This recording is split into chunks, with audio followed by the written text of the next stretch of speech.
Achame. Mesen ananamna and then so said the Minia Jogabe Hene or Mampanye Kayano. Menso Aho Abefre Monti. Mesen Namensuma Potoka Kra na Yatu and Safri almost what today a Pesieka. Your Excellency the President and my brother, I thank you for your kind words this afternoon. I started this journey with you 25 years ago. Before that, you were my lawyer also. And 25 years ago, you were with us here at the stadium. And therefore, you've been part of this journey. And therefore, listening to you, it was more like writing a testimonial for me. And I thank you very much for that.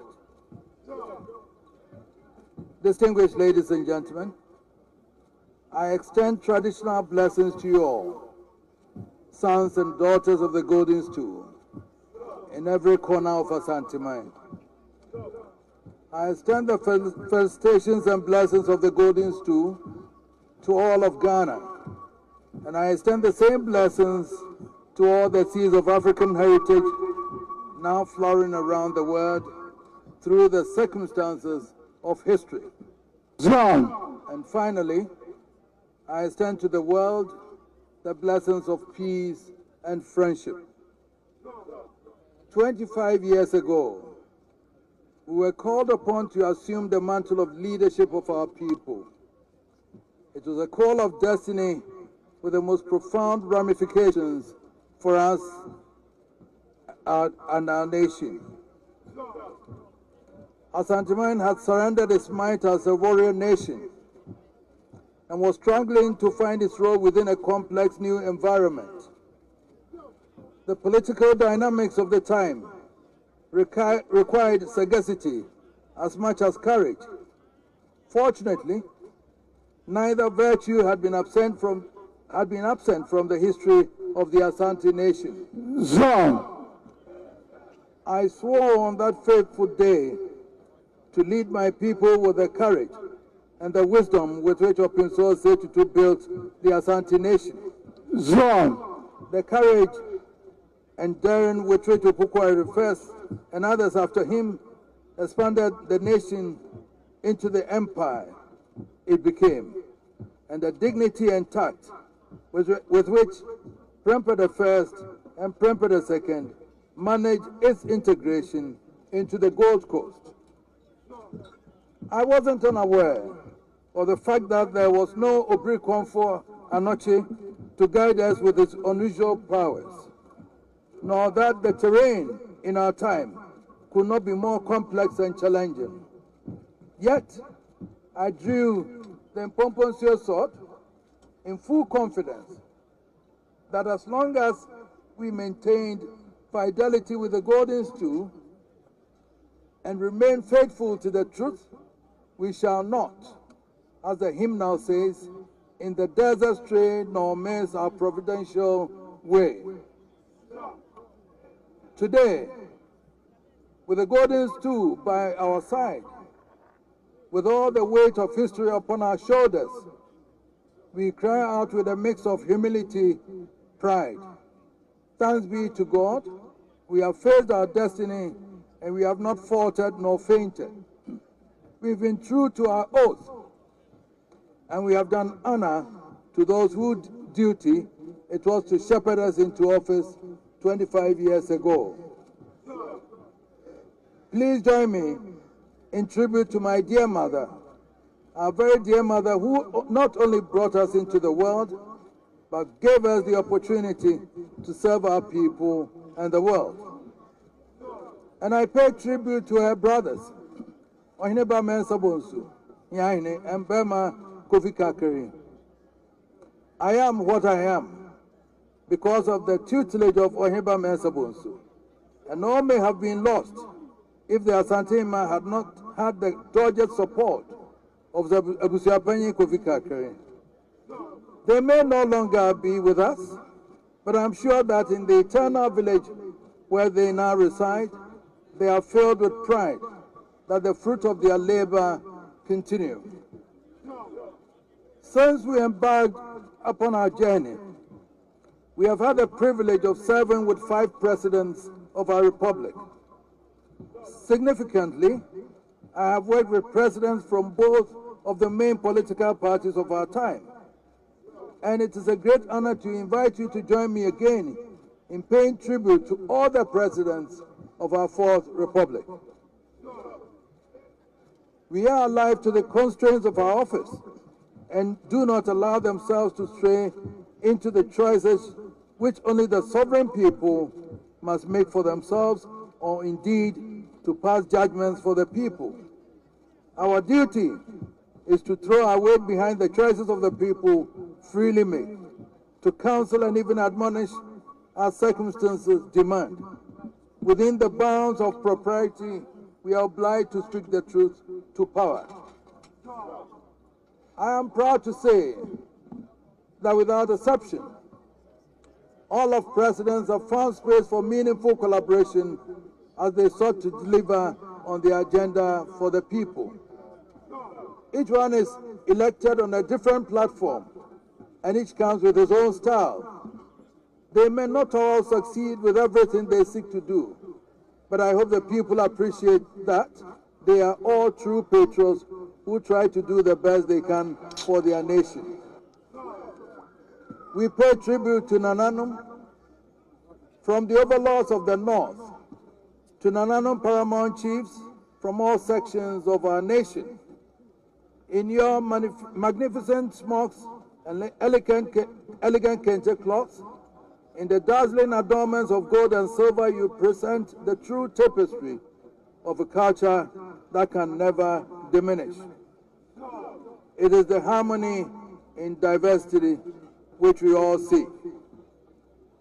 Our journey would have been of little consequence without the bonds of friendship and brotherhood we have experienced from Nananum, Name, Nime, Tobe. I am grateful for the fruitful exchange of visits, for our shared experiences. We also pay tribute to corporate Ghana for a welcome partnership in the quest for development of our nation. Although we hold our governments accountable for development of our nation, in reality, it is corporate Ghana we can look for real development. Your success is what will create the jobs our people need and generate the wealth we need. That is why we will always prioritize support for your endeavors to overcome obstacles in your path and create an environment conducive to your success. I cannot fail to pay tribute to the noble men and women who sustain the rule of law in our land and help protect our security. Nor can I forget the teachers who drive our education, the doctors who guard our health and physical well-being, and the religious leaders who sustain our moral and spiritual well-being, nor our farmers who give us food to eat. It is with pride and joy that we welcome today a truly amazing team of distinguished guests from our sister states. We welcome my dear brother, the Bafokeng from South Africa, and I also welcome the Speaker of the House of Parliament from Niger,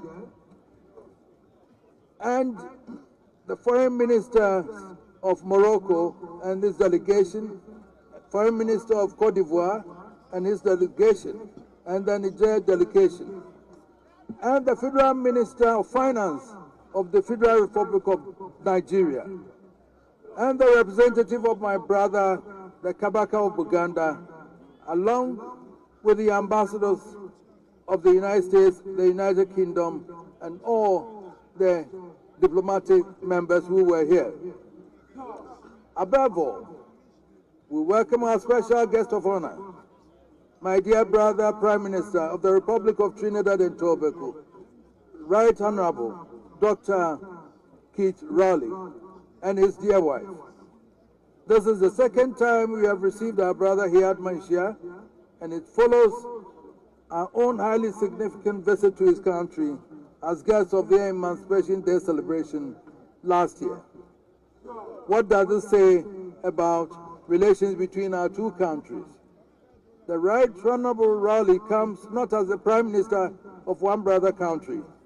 He is here as the symbol of a new Africa, an Africa beyond one continent. For years we've been weighed down by the trauma of history. Today we have the opportunity to build a tri-continental community of Africans committed to rise like a phoenix from the ashes of history.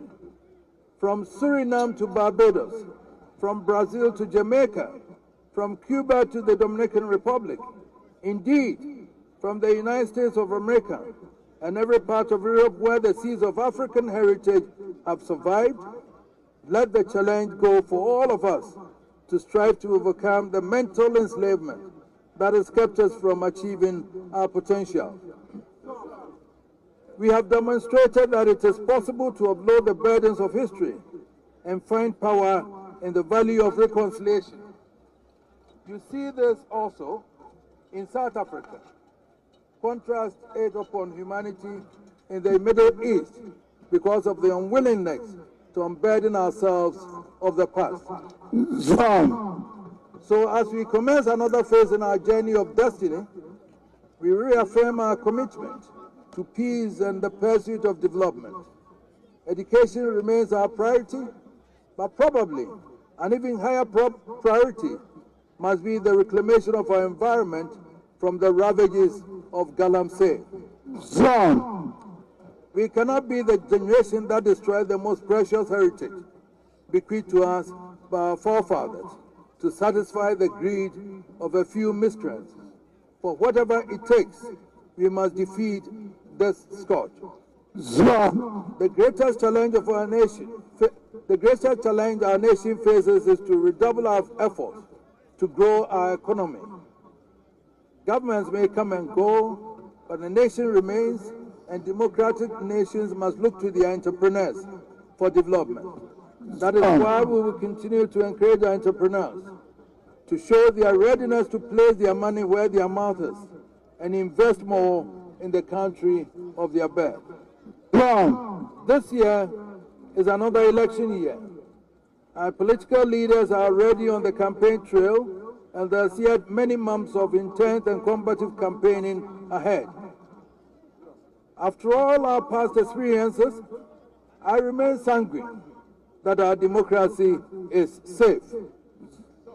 Nonetheless, we need to remind ourselves that we cannot take things for granted, and we must be alert to avoid anything that has the potential to derail the electoral process. So people need the right environment in which they can make informed choices in the interest of the nation. May we forever drink from the fountain of peace, and may our efforts in the years ahead be crowned with the grace of the living God and the prosperity that flows from our tireless effort. Long may Asanteman and Ghanaman rise in glory. I thank you all. Thank you.